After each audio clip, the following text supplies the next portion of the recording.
Hello there, my very good friends. On today's wrestling news, AEW has a new working relationship that could see Japanese wrestlers coming to AEW. A big update on what's going on with Ring of Honor's TV. We have the latest on Gable, Steveson and WWE. And WWE scrapped an angle with Big E and his broken neck on SmackDown. I'm Adam Wilborn. And I'm Andy Murray. And this is the news. We're going to kick things off with a development from yesterday. It is the new working partnership, relationship, deal, whatever you want to call it, between All Elite Wrestling and DDT, of course, the cult Japanese promotion. They held their 25th anniversary event, Judgment, this past Sunday, yesterday, and Christopher Daniels chiming in with a little video. He is, of course, AEW's Vice President of Talent Relations, confirming the working partnership, the relationship, and that AEW will be looking to bring DDT wrestlers over to the United States for collaborations and all kinds of fun stuff. Michael Nakazawa, who you know from Oil,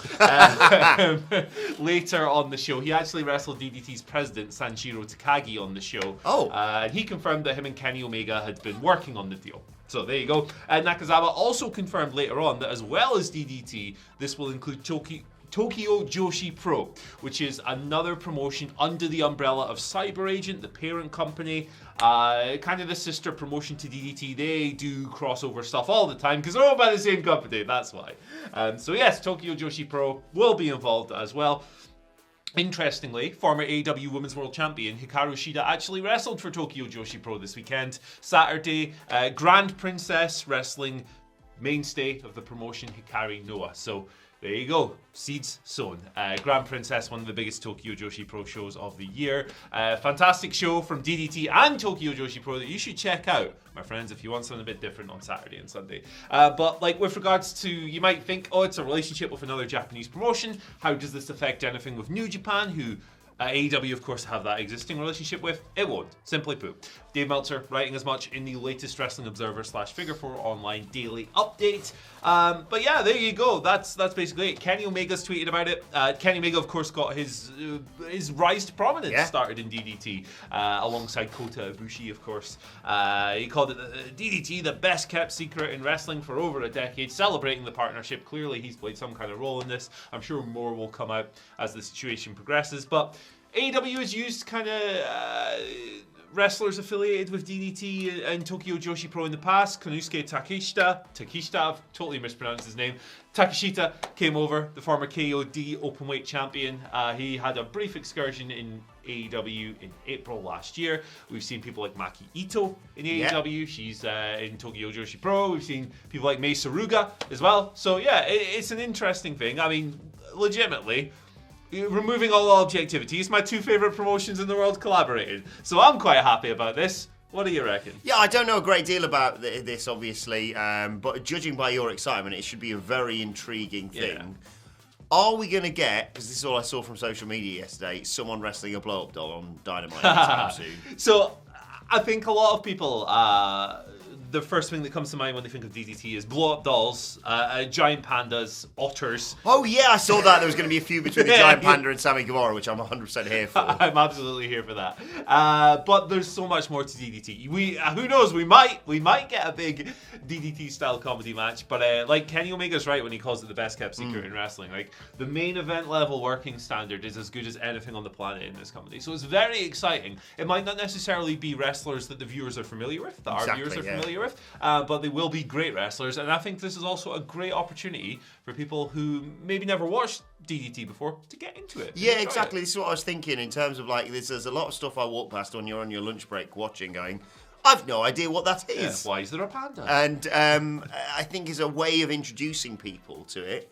I'm certainly up for it. Like I like the fact that I've had my eyes open to new wrestlers. I mean, think about how basic bitch this is. I didn't really know a great deal about Eddie Kingston until AEW came along, and now I'm like, love him. Yeah. So if that's a perfect comparison, like you say, of just introducing me not only to a whole nother swathe of wrestlers, but like you say, a whole nother promotion. Yeah. This is only going to be beneficial for everyone. And of course, former WCPW guy Chris Brooks is there as well. So there you go. Hey. We can take credit for this somehow. Yeah. You're welcome, AEW, I think. Book Jun Akiyama versus Eddie Kingston, please. That'd be good. We've got a question about this, by the way, in a little bit of a while, so we'll get to that when we get back to the Twitter questions. Let's provide you a bit of an update on Ring of Honor. Tony Khan has been on Busted Open Radio, sort of clarifying what's going on with them, with the whole sort of fallout following Super God of Honor, which goes down on the 1st of April, of course. Now, there is, am I right in thinking, a clash between the pay-per-view and, of course, AEW Rampage. Yes. And regarding that, Tony Khan said, "I'd not scheduled this pay-per-view, but I really think it's important for me because they've sold tickets and made a commitment to the fans to still do the show." So he's running competition against himself for now. But regarding TV, he clarified his position on that. He said, "I'm really excited because it's the first show under new management. It's also a transitional show before I will relaunch what I hope to be a really great new Ring of Honor television product, a weekly series, wherever it does air or stream." Streaming platform, anyone? Stream EP. But as if Tony Khan hasn't got enough on his plate, we are seemingly get a regular, continuing, I should say, under the Tony Khan umbrella, and what a big umbrella that is. Ring of Honor's regular TV show, which is great news. Yeah, it is. We'll see what form it takes. Still no word on if the Sinclair syndication will continue after the buyout. So who knows? It could end up being like a streaming platform type deal, as you mentioned. It's interesting times nonetheless. I think a lot of us are very curious to see what kind of form Ring of Honor is going to take. Supercard of Honor will be very interesting. I think there'll be a lot more eyes on that than usual because it might give us a taste of what's going to happen. Just a transformative situation here. Maybe not at the absolute highest level of wrestling, but certainly on the AEW tier. It's going to be fun to watch. I'm looking forward to it. And it's something that could potentially add value to a streaming platform if they go that route. So. I'm very excited for Supercard of Honor on the 1st of April over WrestleMania weekend. Speaking of which... Beer. If you want to get yourself some delicious beers, unfortunately only UK and Europe fans I think this applies to. In time for WrestleMania, you can drink our delicious beer in partnership with our friends at Top Rope Brewing. You know about them, we talk about them. We drink them on streams all the time. They make fantastic beers. They've made our own. We've got a beer. It's called Clickbait Thumbnail, which is just genius. It's got yellow arrows on everything. It's I think 5.1% YPA. It pairs perfectly with the flipping Fiend versus Goldberg. And if you can order it now, you'll get your beers in time for WrestleMania. 45 quid all in. Enter code Here's Why for free shipping. So you get Clickbait Thumbnail, 9 other delicious beers, 45 quid, absolute bargain. TopRopeBrewing.com, or we'll stick a link in the description for you as well. There we go. Gable Steveson. Hey, he took his shoes off. Yeah, he took his shoes off, didn't he, dirty get? So he was wrestling, of course, NCAA Championship. He won it again, 2 years in a row, Division 1 heavyweight. Incredible. That was on Saturday. He defeated Colton Schultz of Arizona State 6-2 in Saturday's finals, and then afterwards he effectively retired from amateur wrestling, which was to be foreseen. He left his shoes on the mat, walked away, all of that stuff. So he's moving away from that and moving into sports entertainment, you would imagine. This was kind of always on the cards. Yeah. He's still attending the University of Minnesota, but when he was signed September last year, it was very much the case of him sticking with college and continuing his wrestling career, wrapping things up, and then maybe coming over to WWE after graduating in May. So step closer to that now, obviously. He's had an interesting little few months with what the significance of his signing with regards to like name rights and image rights, and it was kind of the precursor for the NIL system, which came in December. Next in line. That's the one, offering similar rights and properties and everything else to incoming college athletes. So precursor to that whole deal, he was drafted to Raw. It was a bit random. I think they just wanted to get his name on TV because he's an Olympic gold medalist. Yes, well they've got big plans for him, haven't they? I mean, they showcased him at SummerSlam, I want to say. And he's been in the front row a few times. Yeah, they've been bigging him up. It's just No pressure, but you're the next Kurt Angle, so good luck with that. Yeah, that seems to be what they're kind of going with. Did I see a tweet from him suggesting he might pop up at WrestleMania, or at least he's attending? It's possible. But I don't think he's going to be doing anything too storyline based just yet, I reckon. But like you say, they got big plans for him when he finishes studying and what have you. And I'm intrigued to see what happens next. Like you say, just a nice, enjoyable, logical step next for him, because we all knew that it's going to be finish amateur wrestling, finish school, be the next Kurt Angle, no pressure. Right? Yeah, none whatsoever. He's going to have a 5-star match in his first match. Exactly. There you go. Let's talk a little bit about Big E and his broken freaking neck. Obviously, all of us here at WhatCulture wish him well in his recovery. It's been fantastic to see his little videos. Just not only to see that he's recovering, but just to see that he's mentally doing well. He's just he's the same happy lad that we've fallen in love with over the last few years. Apparently, according to Fightful Select, no crap, just Sapp, Sean Ross Sapp of Fightful Select, Big E, WWE did have a plan to sort of reference or cut a promo or rely heavily on the storyline of breaking Big E's neck. For Ridge Bloody Holland, they were going to have a segment featuring Holland talking about it on SmackDown last week, but that was scrapped last minute. It was referenced on commentary. I think Cole said that Ridge, they go so far with their heels, didn't do it deliberately and felt awful about breaking his neck before rapidly moving along. No word as to what the plan originally was going to be, but I think, for once, this is WWE making the right call. Yeah, I think so. It's the kind of thing that, 30, 40 years ago, you would use this to get heel heat. Absolutely. But with today, with the way modern audiences are, probably not the kind of thing you want to explain. I know a bunch of traditionalists will look at that and go, but it's good to hate that he's a villain. And okay, but if it draws more of a backlash than actual heat for Ridge, if the heat's on the writers, that's not a good thing. And I think that would have been the case here. Yeah. So 100%, good move. Just probably stay away from that. I'm sure Big E probably would have been fine with it. We all said at the time it was an accident. I mean, we were reporting on the fact no heat backstage for Ridge Holland. He was incredibly apologetic as well to E, and they've referenced it again on television, which I don't think, like you say, would have been good to have him say, I deliberately broke his neck. It's just, it's too real for me. It is. It's just the way wrestling has evolved, right? Because years ago, you would have just done it straight away, and it would have worked, and everyone would be like, boo, Ridge Holland. But these days, it would be, boo, reality TV writer number 37 who has no experience in pro wrestling. That's what it would be.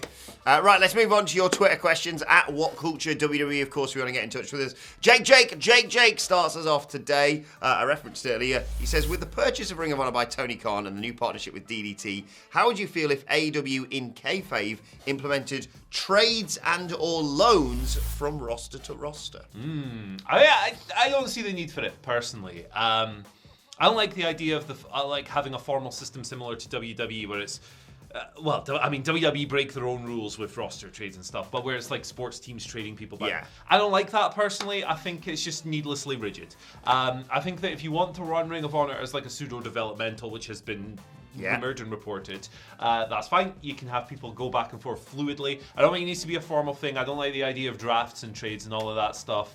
I don't see any need for it, really. Other people might be into it. That's fine. We respectfully disagree. But for me, keep it fluid.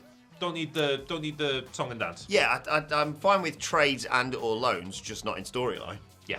Just have people move about, and people will put two and two together if it's you say, this person's going to issue an open challenge on Dynamite, then you can reasonably think, maybe someone from Ring of Honor or DDT is going to be answering Steve Honor. Exactly. Yeah.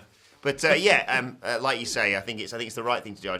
I'm not asked about it in storyline, but who knows? Yeah. Maybe they can make it work. Second question today comes from Matt Rains, who says, "Hey, hates Hamlet." He does indeed. He says, "Good morning, King of the Mic." Oh no. Good morning, King of the Mic. Hey, special one for a Monday. God, my ears. Good morning, King of the Mic and the flipping Fiend. Oh, I'm the Fiend. All right. What would you guys say to a returning Brian Cage coming back to be MJF's new muscle and subsequently joining the Pinnacle? Honestly, seems like a perfect fit for both. Cheers, brothers. Cheers for the question, man. That's a nice idea, that, isn't it? Yeah. I think so. Brian Cage suggested recently that they were working on some kind of creative for him. So I think Brian Cage is the kind of guy who benefits from being in a faction. Yes. He's a very spectacular pro wrestler, but maybe not the best talker, maybe not the most magnetic. A pit bull being set on someone. Absolutely, yeah. Like, I think that's a really good role for him. He obviously looks incredible on TV, and he's great in the ring. He's so much fun to watch. But he definitely benefits from having more magnetic personalities around him. MJF Who is better than MJF? That. Exactly, and him and Sean Spears interacting would be a lot of fun as well. That goof eating his carrot with his suit jacket. It's good stuff. He could piggyback to the ring by Brian Cage. Yeah. I really like that idea too. It's good. It's good stuff. I've lost one big jacked dude, so I've got a bigger, more jacked dude in his place, and hopefully he'll be more grateful for that ungrateful bastard Wardlow. That's what you get, mate. That's what you get when you screw over my best friend and your employer, huh? Prick. Get a taste. I really like him. I'm just joking. Also, a massive birthday we forgot to mention yesterday. Not Sting. Not Sting. No. Cool Hand. Oh, Cool Hand. Yes. The real legend. Happy birthday. Happy birthday, brother. Final question today comes from Barton Keys, who says, with Paige Van Zandt being trained by Gangrel, does that make her versus Shayna Baszler the ultimate vampire MMA dream match? That's sensational. What a lineup. I'll never forget getting my tweet on WWE Raw after the Shayna Baszler vampire thing. When I tweeted, to be a bit of a prick, I tweeted blood and guts, ironically. USA Network show up in the message requests. Hey man, can we use this on Raw? Of course. Score the own goal. Be my guest. Gangrel training Paige Van Zandt is just fun. Also, he's, by all accounts, a very good trainer and a very good dude, and someone who can still go between the ropes today. I think this is just a great choice all round, and I'm looking forward to following Paige Van Zandt's wrestling. Yeah, I think she's going to be great. I mean, we talked about it all the time when American Top Team came in. No offense, but I don't think anyone would have picked her to be the standout person from it, but she unquestionably has been. They were boiling a lot of piss, American Top Team, on Rampage. Hear about it in the Rampage review, wherever you get your podcasts from. That's where they tell you that the Butcher had a 4.5 star. He did indeed. My word. Actually, it was closer to 6. But yeah, I'm really excited. Gangrel is getting a bit of a reputation now, isn't he? Yeah, got a great reputation as a trainer. He's doing a lot of good work there. He's someone who, you know, since he transitioned away from the pro wrestling mainstream, has done a lot of good work that maybe goes unseen. And whenever he pops up on an indie show these days, he's still a really good worker. Yeah. A real positive force in the pro wrestling industry for sure. Much love to Gangrel. It's good stuff. Exactly. Keep on fanging and banging. 25-8. That was a UFC guy. Someone beasting 25-8, wasn't it? I can't remember his name, but that was awesome. Right, let's move on to today's and finally. An extra day. What's a beasting? From Brian Alvarez, who points out the stupidity of Seth Rollins not being able to get the WrestleMania card. In case you didn't see it on SmackDown, Natalya and Shayna Baszler just attacked in the midst of a tag team match with 2 of the 3 teams involved in the women's tag team title match. And then Natty and Shayna got the WrestleMania card. So Brian Alvarez tweeted, given Natty and Shayna did a run-in and got a path to WrestleMania, Seth's inability to get on the card is basically an IQ test at this point. I mean, what Brian's done there is he's made the mistake of applying logic to WWE booking, and I'm willing to bet that his mentions were a complete dumpster fire as a result of this. But hey, he knows what he's exactly. Smart. He tweets out that little number on a Thursday or whatever, and hell and shoot, he knows what he's doing. Yeah, exactly. And he's one of the all-time greats when it comes to stirring the pot, isn't he, Brian? Just like me when I say, isn't it nice that Cody's finally coming home? Let us know your thoughts on that and all today's news stories in the comments section below. Don't forget to like, share, and subscribe. And subscribe to WhatCulture Wrestling wherever you get your podcasts from for daily wrestling podcasts. We're reviewing Rampage, we're reviewing SmackDown, and we're looking ahead to Monday Night a little bit later on today. Plus, you can let us know your thoughts and Twitter questions on Twitter at WhatCultureWWE. Watch there, follow both of us. You can follow Andy Murray at... Follow me at Andy H. Murray. The H stands for home, and it's a good job Cody's going there because his failure of a national team never will. Follow me at Adam Wilborn. Follow us all at WhatCultureWWE. But for now, my thanks to Andy Murray. Thank you for joining us, and we will see you soon. Scotland.